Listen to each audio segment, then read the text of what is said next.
Police वो अपने इस गुमान में है कि वो जीरो टॉलरेंस की सरकार चला रही है कि अगर सरकार ने इस पे परिवार को न्याय नहीं दिया तो अब इस प्रदेश की जनता न्याय के लिए सड़कों पे उतरेगी और उसका नेतृत्व हम करेंगे। सीतापुर में हुई पत्रकार की हत्या से इस वक्त हड़कंप मचा हुआ है। प्रदेश की योगी सरकार पर कई तरह के सवाल खड़े हो रहे हैं। विपक्ष बीजेपी सरकार को घेरने में लगा है।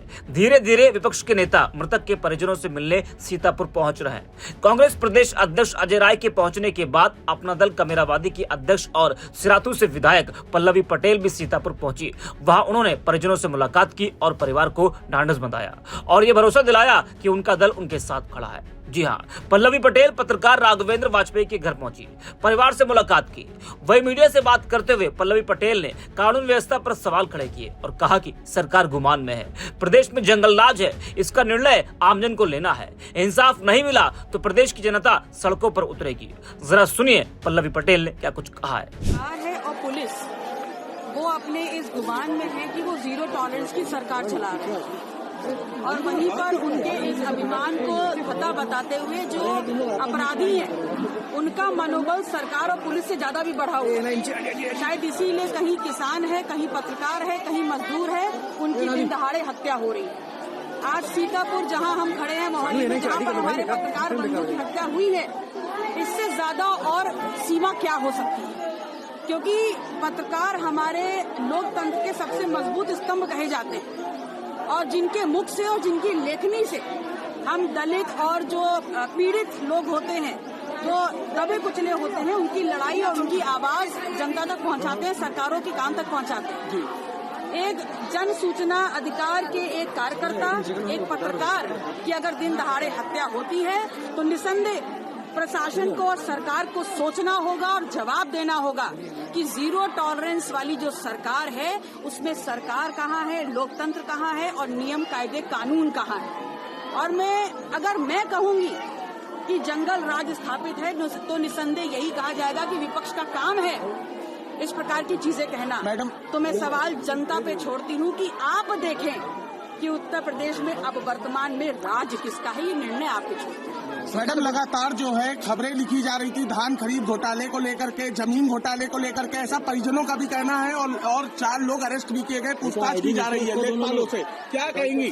देखिए, मैंने यही कहा कि एक ईमानदार व्यक्ति, एक पत्रकार सिर्फ पत्रकार नहीं होता है, वो दबे कुचलों का जो शोषण हो रहा है उसकी मुखर आवाज होता है। तो ये हत्या जो राघवेंद्र वाजपेयी जी की हुई है सिर्फ एक पत्रकार की हत्या नहीं है, बल्कि जन सूचना अधिकार की हत्या है, दलितों, शोषितों, पिछड़ों और जो दबे कुचले लोग हैं उनकी आवाज की हत्या है। तो इसलिए आपके माध्यम से हम मांग करते हैं कि उनकी पत्नी को योग्यता अनुसार नौकरी दी जाए और परिवार को एक मुआवजा दिया जाए, क्योंकि वो अपने परिवार के अकेले कमाने वाले और उनका पोषण करने वाले व्यक्ति थे। परिजनों का कहना है इस मामले में बड़े लोग शामिल हैं, सीबीआई जांच होगी इस मामले में।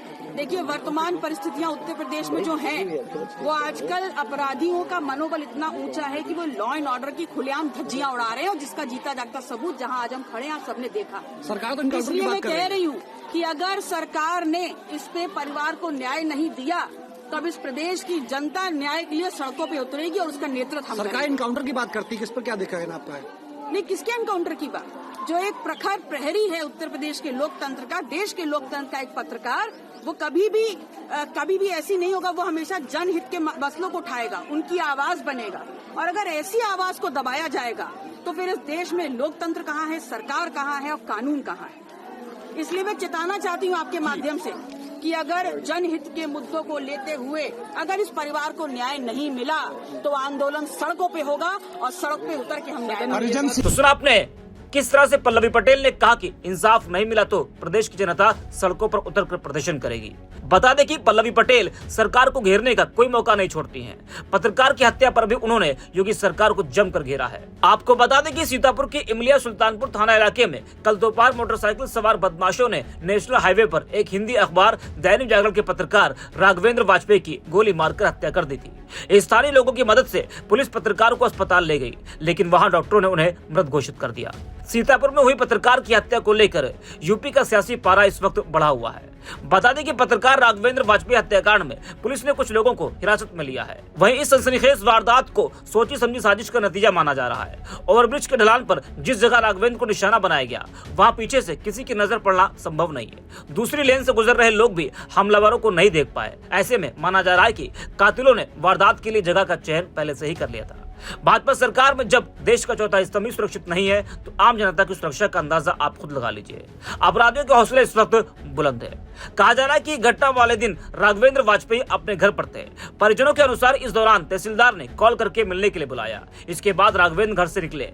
इसके कुछ ही देर बाद राघवेंद्र की हत्या की खबर घर पहुंची। तहसीलदार ने पत्रकार को मोहाली से क्यों बुलाया था, अभी इसका जवाब सामने नहीं आया है।